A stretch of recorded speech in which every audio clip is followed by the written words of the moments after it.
पिछली क्लास में हमने पढ़ा था मैथिली शरण गुप्त के बारे में। मैथिली शरण गुप्त का जीवन परिचय, उनकी काव्यगत विशेषताएं, ये हम पहले लेक्चर में पढ़ चुके हैं। दूसरे लेक्चर में हमने उनकी जो कविता है मातृभूमि और भारत भारती, इनका हम अध्ययन कर चुके हैं। इसके बाद जो हमारा आज का विषय है वो रहेगा मैथिली शरण गुप्त की जो अगली कविता आपके पाठ्यक्रम में संकलित है, वो है आशा। आप ये पाएंगे जब इसकी व्याख्या करोगे तो आपको लगेगा कि जो जितनी भी चारों कविताएं आपके पाठ्यक्रम में संकलित है, उसका जो कंटेंट है, जो विषय वस्तु है, वो लगभग लगभग समान है। तो व्याख्या जब करोगे एग्जाम में, किस तरह से आपने ये चीज देखनी है कि कौन से पोएम से आया हुआ है, क्योंकि प्रसंग उसके अनुसार आपको लिखना होता है। प्रसंग में आप ऐसा ना हो कि किसी एक कविता की जगह दूसरी कविता का नाम लिख दो, क्योंकि जो विषय सामग्री है, जो वर्णीय विषय है, वो लगभग लगभग समान है। थोड़ा सा सूक्ष्म सा अंतर आपको इसमें मिलेगा। वो अंतर की पहचान आपको होनी चाहिए कि भारत भारती में क्या चीज बोली जा रही है, मातृभूमि में क्या चीज बोली जा रही है, और जो आशा कविता है उसमें क्या बोला जा रहा है। और जो अगली कविता हम पढ़ेंगे इसके बाद वो है संदेश, कि उसमें जो है वो क्या कवि का जो कथनीय विषय है वो क्या है, वो उसका थोड़ा सा आपको पता होना चाहिए। तो थोड़ा सा जैसे अगर भारत भारती की बात करें, इसमें जो भारत है उसका वर्णन किया है, उसके अतीत का वर्णन किया है। और जो मातृभूमि है, इसमें मातृभूमि की बात की है। जो भारत है उसको एक मातृभूमि के तौर पे देखा गया है, ठीक है। और उस मातृभूमि की क्या विशेषताएं हैं वो चीज बताई गई है। फिर जो आज की कविता है वो है आपकी आशा। आशा का मतलब आपको पता होगा सभी को। आशा क्या होता है? आशा होता है एक होप, जिसको अंग्रेजी में कहते हैं, ठीक है। जब आपको बहुत सारी समस्याओं से, बहुत सारे कष्टों से, बहुत सारे दुखों से मनुष्य घिरता है, कहीं ना कहीं उसके मन में एक सकारात्मक सोच कहीं ना कहीं रहती है कि ये समय बीत जाएगा। जैसे आजकल की जो परिस्थितियां हैं, ठीक है, कोरोना काल है, इस पूरा वातावरण विषाक्त हो गया है कोरोना महामारी से।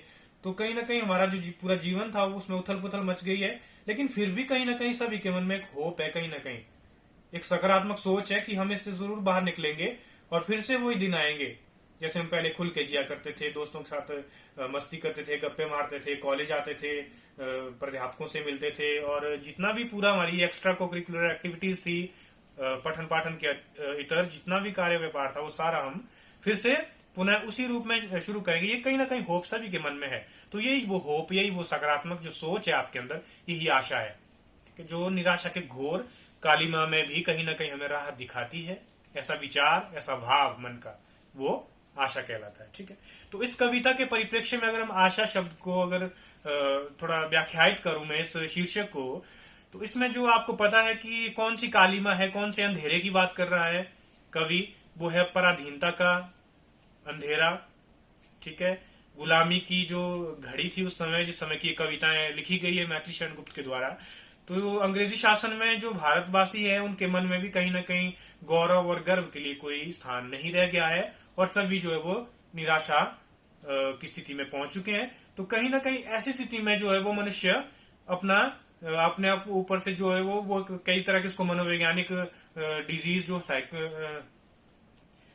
कई तरह के एक मनोरोग हो जाते हैं उसे। आपने भी देखा होगा कोरोना में भी कितने लोगों ने सुसाइड किया, कितने लोग जो है वो इसी चिंता में ही जो है वो जिंदगी से जंग हार गए। अगर उन्हें आशा नहीं छोड़ी होती तो शायद वो लोग आज जीवित होते। तो उसी पराधीनता के उस अंधकार में भी मैथिली शरण गुप्त इस कविता के माध्यम से हम सभी भारतवासियों को एक सकारात्मक सोच अपने अंदर विकसित करने के लिए जो है वो प्रेरित कर रहे हैं कि हमें इस निराशा के क्षणों में भी उस आशा को नहीं छोड़ना है। क्यों नहीं छोड़ना है, उसके पीछे बाकायदा तर्क दे रहा है कवि कि क्या चीज है वो, क्यों हमें आशा बधाए रखनी है कि ये समय बीत जाएगा और एक दिन देश इन अंग्रेजों के जो से वो है शासन से आजाद होगा। तो हम शुरू कर रहे हैं।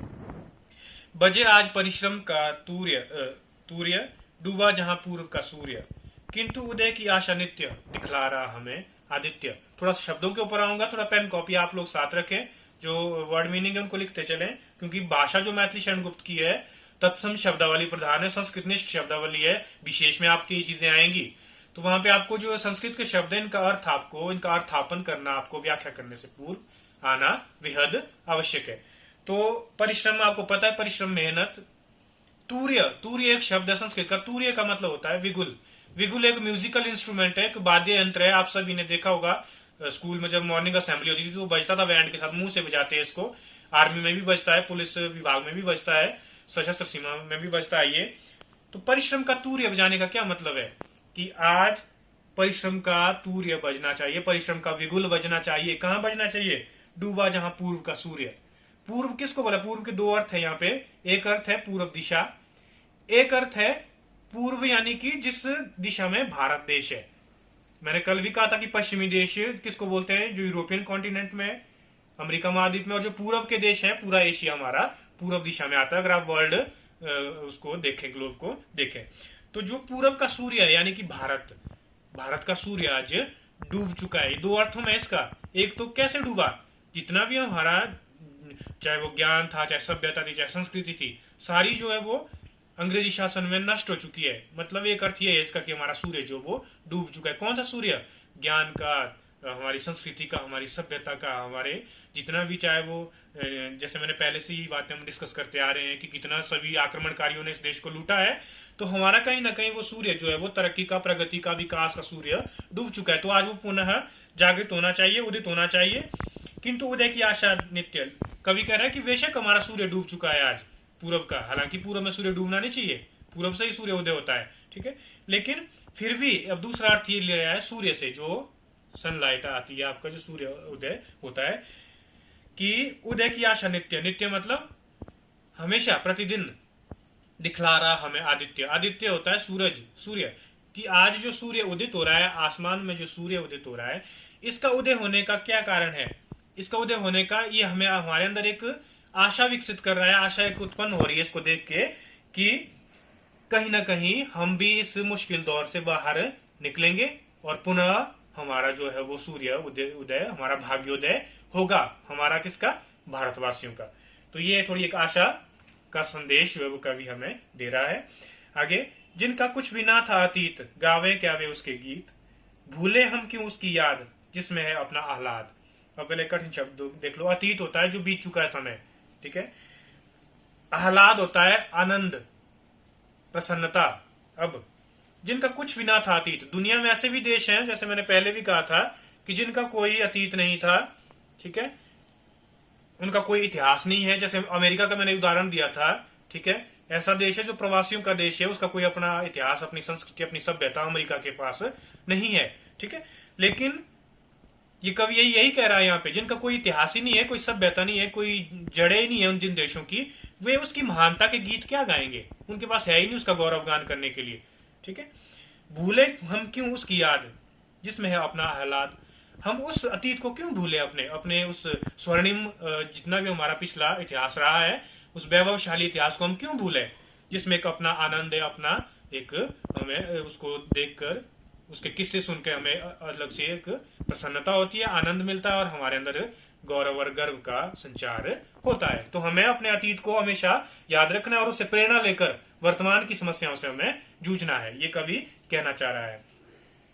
वही करेगा हमें सचेत और देगा, वही देगा संकेत, दे सकता है वही प्रबोध और हमें जीवन का शोध। कहता है कि वही हमें जो है वो सचेत करेगा। सचेत होता है आपको, सचेत होता है चेतना से बना हुआ है शब्द ना, आपको जागरूक करना, कि वही अतीत, वही स्वर्णिम और वैभवशाली इतिहास, वही अतीत हमें जो है वो सचेत करेगा इन मुश्किल घड़ियों में जो अंग्रेजी शासन के दौरान हम जी रहे हैं। और वही देगा संकेत, वही हमें संकेत दिखाएगा, वही अतीत की हमें कैसे जो है वो इन जो है वो बाहरी ताकतों से लड़ना है और अपने देश को किस तरह से हमने स्वतंत्र करना है, वही अतीत हमें ये राह दिखाएगा। कैसे दिखाएगा?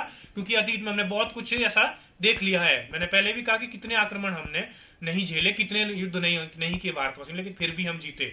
तो ये भी वो क्षण है जिसमें हमें अतीत से ही प्रेरणा लेकर इन विदेशी ताकतों से लड़ना होगा।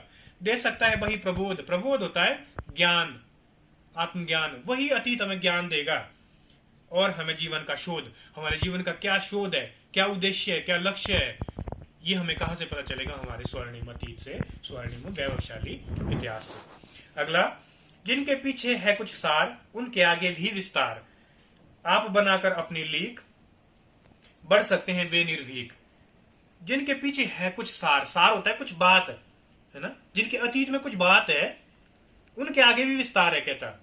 तो हमारे पास है, जैसे मैंने पहले भी कहा था, चाहे वो ज्ञान हो, विज्ञान हो, चाहे वो सभ्यता हो, संस्कृति हो, ठीक है, क्या नहीं दिया दुनिया ने इस पूरे विश्व को। तो हमारे पीछे बहुत ज्यादा सार है, हमारी जड़ें बहुत गहरी है भारतवासियों की।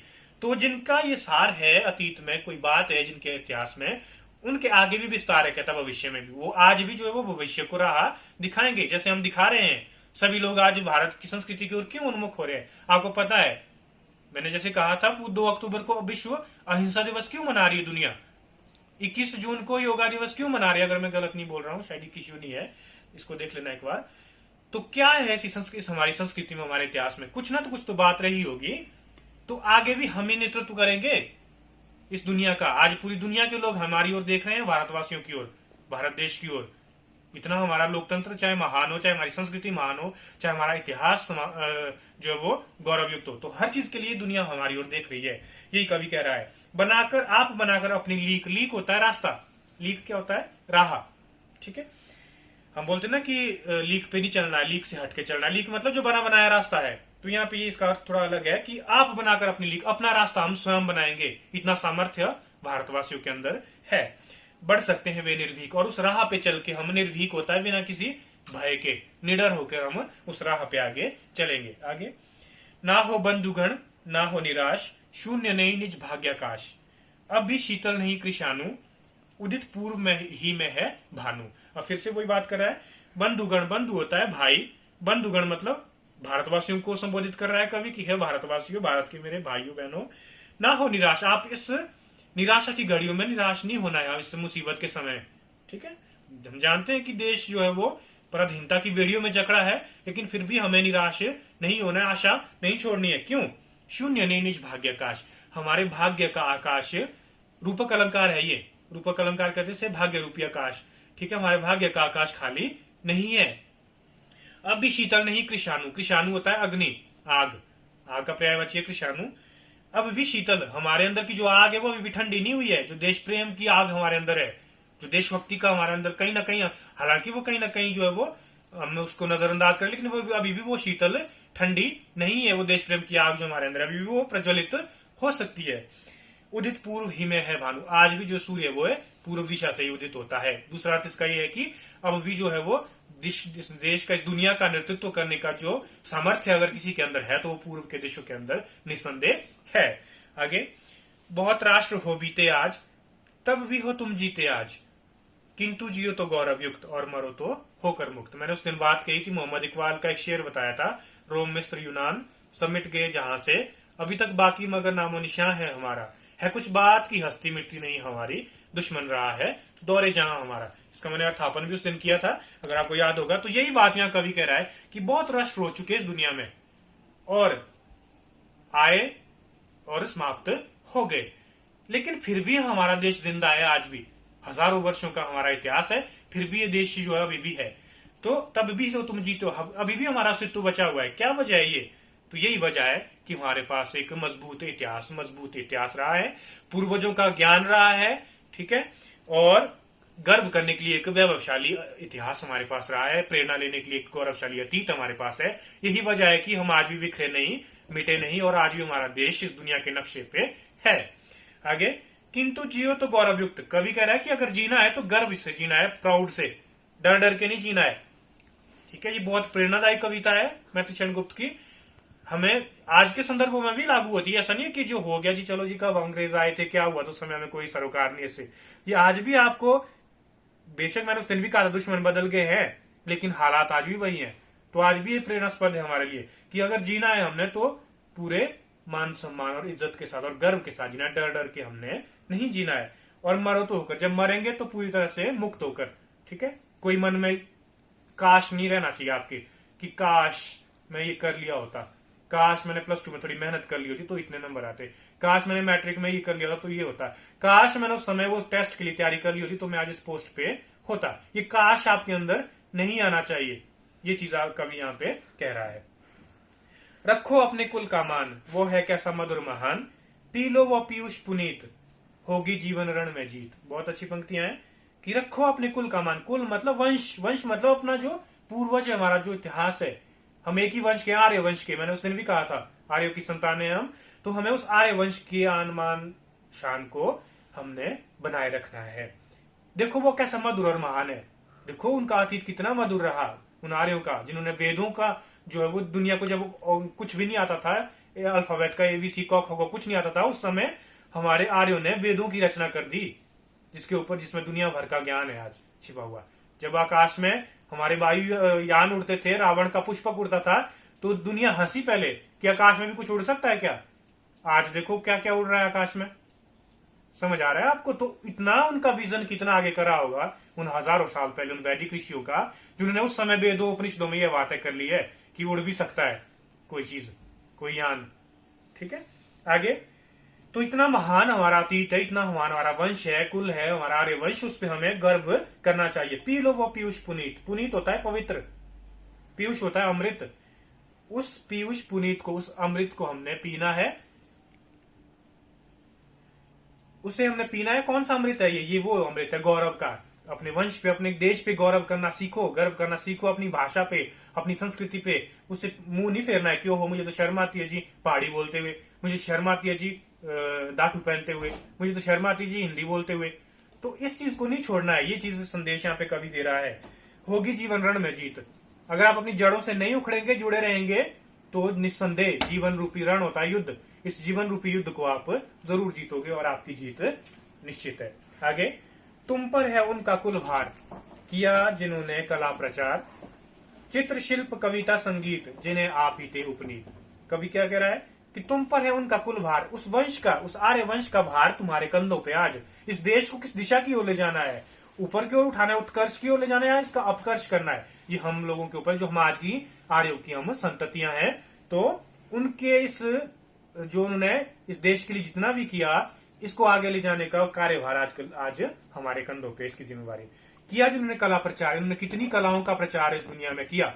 ठीक है, आपको पता है, चित्रकला हो, चाहे भवन कला हो, चाहे ललित कलाएं हैं, चाहे साहित्य है, चाहे संगीत है, ये सभी चीजें आप ही थे उपनीत। उपनीत होता है निकट आना। ये चीजें हमें गॉड गिफ्ट कहें, या हमारा जो है वो इतना जो मानसिक, जो मेंटल लेवल है, इतना हाई कहें, इतनी समझ इतनी विकसित थी उस समय हमारे ऋषि मुनियों की, कि उन्होंने उस समय इतनी कला और कौशल का विकास किया और पूरी दुनिया को बताया कि चित्रकला क्या है, भवन कैसे बनते हैं, संगीत क्या है, साहित्य क्या है।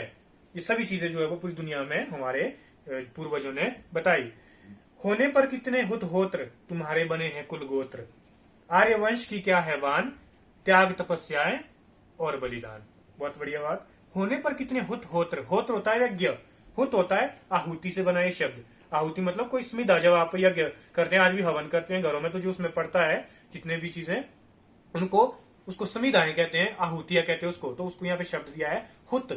कितने हमारे ऋषि मुनियों ने यज्ञ किए, उसमें कितनी तरह की समिधाएं डाली, आहुतियां डाली, तब जाके हमारे वंश और गोत्रों का निर्माण हुआ है। आर्य वंश की है क्या वान, बान होता है प्रतिष्ठा, गौरव, मान सम्मान, कि हमारा जो आर्य वंश है उसका क्या सम्मान है, क्या आनवान है उसकी। वो तीन चीजें हैं, एक तो त्याग है भारतवासियों के पास गर्व करने के लिए, एक तपस्या है, और एक बलिदान है। हम खुद से पहले दूसरों के बारे में सोचते हैं, यही हमारी महानता है। इसीलिए दुनिया इस देश का लोहा मानती है कि यहाँ की संस्कृति बहुत समृद्ध और गौरवशाली है। आगे। रहा अतीत तुम्हारा आप, जिसका अभी प्रकट प्रताप, कर लो वर्तमान को साथ, है भविष्य तो अपने हाथ। कवि क्या बोल रहा है लास्ट में, रहा अतीत तुम्हारा आप, तुम्हारा अतीत कहते तुम अपने अतीत खुद ही हो। बहुत अनूठा हमारा इतिहास रहा है। जिसका अभी प्रकट प्रताप, अब भी उसी का, उसका प्रताप अभी प्रकट है, हमारे समक्ष है। ठीक है, कर लो वर्तमान को साथ, हमें अपने वर्तमान को साधने की आवश्यकता है। आज के संदर्भों में भी इस प्रासंगिक पंक्तियां, अपने वर्तमान को जिसने साध लिया, भविष्य अपने आप अच्छा हो जाता है। भविष्य को अच्छा बनाने के लिए कोई ज्यादा मेहनत करने की जरूरत नहीं है, बस वर्तमान को संभालना मनुष्य को आना चाहिए। ये चीज का भी यहाँ पे कह रहा है कि भविष्य अपने हाथ में होता है, अगर वर्तमान को किसी ने वश में कर लिया है। तो ये थी कविता आशा, जिसमें जो मैथिली शरण गुप्त है भारतवासियों को पराधीनता के जो घने अंधकार में एक आशा की किरण हमें दिखा रहा है, कैसे हमारे गौरवशाली अतीत को याद करके, और ये कह रहा है कि हमें इस पे गर्व करना सीखना चाहिए। जितनी भी समस्याएं हैं वो हमें अतीत से उसके जवाब मिल सकते हैं, उनके समाधान का क्या उपाय है। तो ये थी आपकी आशा कविता। अगली जो कविता है 4 पद्यांश है, जल्दी खत्म करने की कोशिश करता हूँ, अभी बस समय है। इसका है शीर्षक संदेश। मैंने पहले भी कहा था संदेश एक भारतवासियों को दिया हुआ है, एक मैसेज दिया हुआ है। क्या संदेश दे रहा है कवि भारतवासियों को, वो हम पढ़ेंगे इसमें। पहला पद्यांश है, प्राण प्रतिष्ठा सी सब ओर, कि तुमने इससे उस छोर, करते करके जगती का आवाहन, गाया अनुपम वैदिक गान। फिर से वही चीजें हैं। प्राण प्रतिष्ठा, जैसे प्राण प्रतिष्ठा होती है किसी की नवजीवन का, कहीं संचार करना है आपने, सब और मतलब पूरे विश्व में, कि तुमने इससे उस छोर, छोर होता है किनारा, भारतवासियों को कह रहा है कवि कि हे भारतवासियों, तुम ही ने इस दुनिया के एक कोने से दूसरे कोने तक प्राण प्रतिष्ठा सी सब और, पूरी दुनिया में तुमने नवजीवन का संचार किया, चाहे वो अपनी सभ्यता से, चाहे अपने ज्ञान से, चाहे संस्कृति से, करके जगती का आवाहन, पूरे संसार का, जगती मतलब जगत से बना है, जगती मतलब संसार, आवाहन होता है संबोधित करना किसी को पुकारना, वो आवाहन है। तो आवाहन किया पूरे संसार का, और गाया अनुपम वैदिक गान, और हमारे जो ऋषि मुनि थे उन्होंने वेदों की रचना की और पूरी दुनिया को वेदों का जो है वो गान किया। अनुपम होता है जिसकी तुलना नहीं हो सकती, वेदों में ऐसा ज्ञान है जिसकी तुलना नहीं हो सकती, इसलिए उसको अनुपम वैदिक गान कहा है। आगे, देकर सबको प्रथम प्रकाश, किया सभ्यता का सुविकास। फिर से वही बात है, पूरी दुनिया को सबसे पहले सभ्यता हमने सिखाई भारतवासियों ने। आपको पता होना चाहिए, आपने इतिहास में पढ़ते हैं, आप चरक के बारे में पढ़ते हैं, चरक संहिता, आप सुश्रुत के बारे में पढ़ते हैं जिन्होंने सर्जरी का वो किया।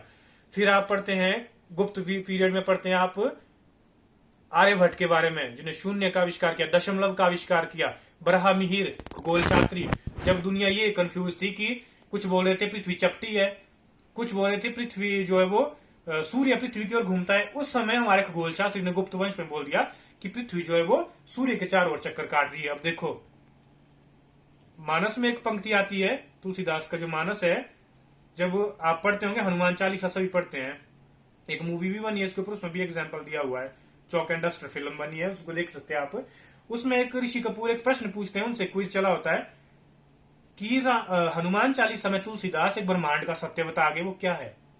तो वो ये है, आपने पढ़ी है ये चौपाई, सभी हनुमान चालीसा पढ़ते हैं, वो है, जुग सहस्त्र जो जन पर भानु, लील्योता ही मधुर फल जानू। इसका सरल व्याख्या कर रहा हूं, जुग सहस्त्र योजन पर भानु, भानु होता सूर्य, इतने योजन दूरी पे जो है वो सूर्य है, लील्योता ही मधुर फल जानू, हनुमान ने क्या किया, मीठा फल मान के उसको निगल लिया। तुलसीदास को उस युग में मध्यकाल में कैसे पता लग गया? अगर इसको कैलकुलेट करेंगे, आप उस मूवी को देख लेना, बड़े अच्छे से कैलकुलेशन की है, चौक एंड डस्टर फिल्म का नाम है, ऋषि कपूर, दिव्या दत्ता, बड़ी जूही चावला वगैरह इसमें अभिनेत्रियां हैं। जुग सहस्त्र योजन, जितना आप इसको कैलकुलेट करोगे पूरी दूरी निकलती है, लगभग लगभग आज की जितनी पृथ्वी से सूर्य के बीच की दूरी है। तो तुलसीदास को, जिनको कुछ पता नहीं था कि जो खगोल शास्त्र क्या है, उन्होंने कैसे ये अंदाजा लगा लिया कि हनुमान ने इतनी दूरी पर जो सूर्य चमक रहा है उसको फल जान के निगल लिया, खा लिया कि मीठा फल है कोई। तो मतलब कितना विजन उनका रहा, बिना किसी टेक्नोलॉजी के। हमारे पूर्वज कितने महान थे।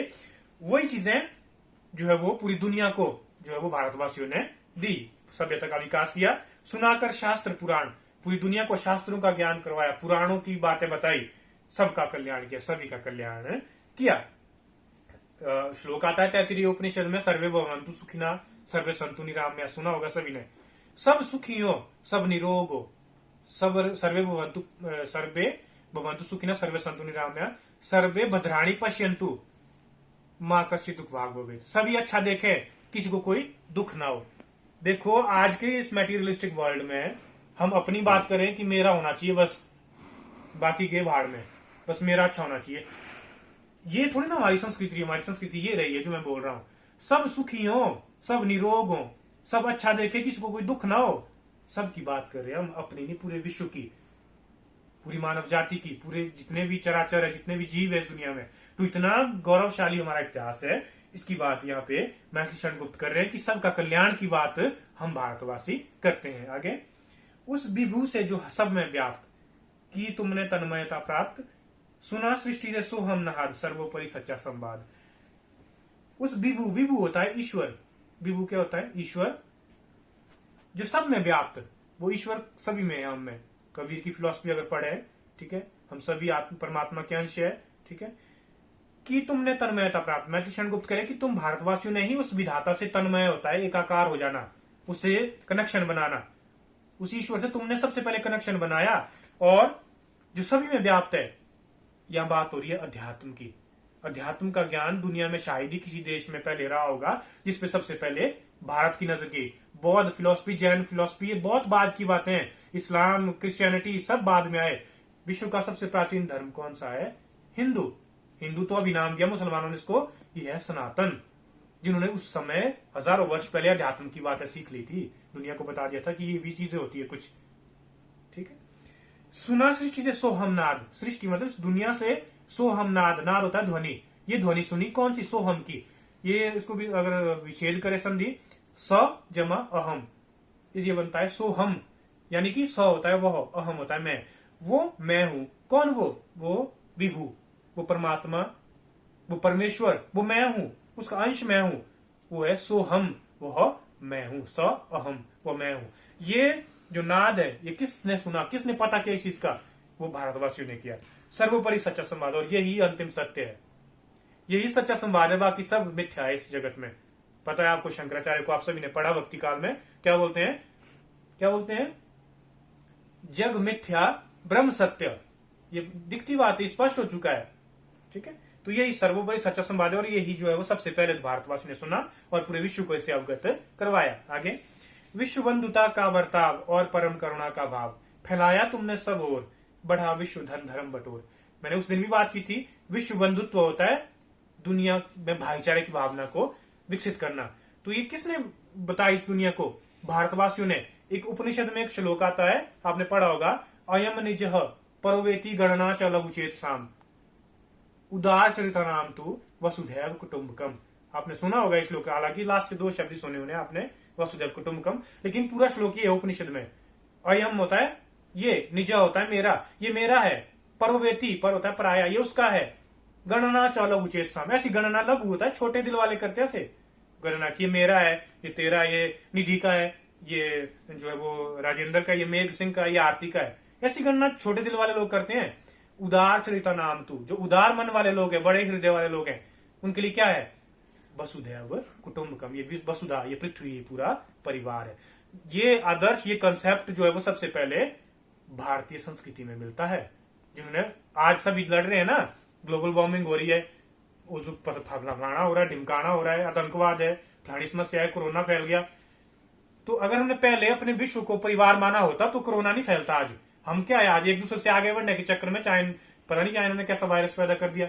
अब उसको लगा होता उस मंदबुद्धि चाइना को कि पूरी दुनिया पे इसका कुप्रभाव पड़ने वाला है, ये पूरी दुनिया मेरा परिवार है, तो आज ये स्थिति नहीं होती, हम घरों में आज बंद नहीं होते। अगर उन्होंने भारतीय संस्कृति से इस चीज को सीखा होता तो जितना भी आज का जो प्रकृति को बचाने का संदेश है, पर्यावरण को बचाने का संदेश है, वो इसी कंसेप्ट को आज पूरी दुनिया मान रही है भारत में। भारत का जो ये है वसुधैव कुटुंबकम, पूरा विश्व जो है वो कुटुंब होता है, परिवार, पूरा विश्व परिवार है। हम अपने देश, सिर्फ अपने देश को लेकर आगे बढ़कर विकास नहीं कर सकते आगे। और परम करुणा का भाव, करुणा किसने सिखाई दुनिया को? भारतवासियों ने।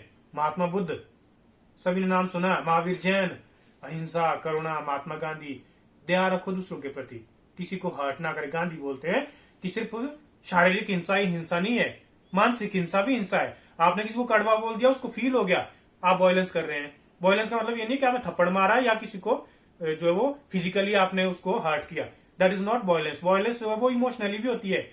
आपने किसी को बुरा बोल दिया, कड़वा बोल दिया, तो इन चीजों पे जो है वो मंथन करने की जरूरत है हमें। ये आदर्श किसने सिखाया दुनिया को? भारतवासियों ने। चाहे करुणा है, चाहे अहिंसा है। फैलाया तुमने सब ओर, तुम ही ने कहता सभी ओर फैलाई ये चीजें। बढ़ा विश्व धन धर्म बटोर, और इससे क्या हुआ? पूरे विश्व के धर्म में बढ़ोतरी। धर्म का मतलब यहाँ संप्रदाय नहीं लेना, हिंदू मुस्लिम, ठीक है। धर्म का मतलब है कर्म, एक्शन, ह्यूमैनिटी, मानवता, इंसानियत, that is religion. Religion is not Hindu and Muslim and all. तो ये थी आपकी कविता संदेश। इससे पहले हमने पढ़ी, आशा बहुत ही अच्छी कविताएं हैं। हमने इसकी व्याख्या किस प्रकार करनी है आपने ये सीखा। अगली वीडियो में जब हम आएंगे तो जो अगला हमारा कवि है इस पाठ्यक्रम में संकलित, उसके बारे में चर्चा करेंगे।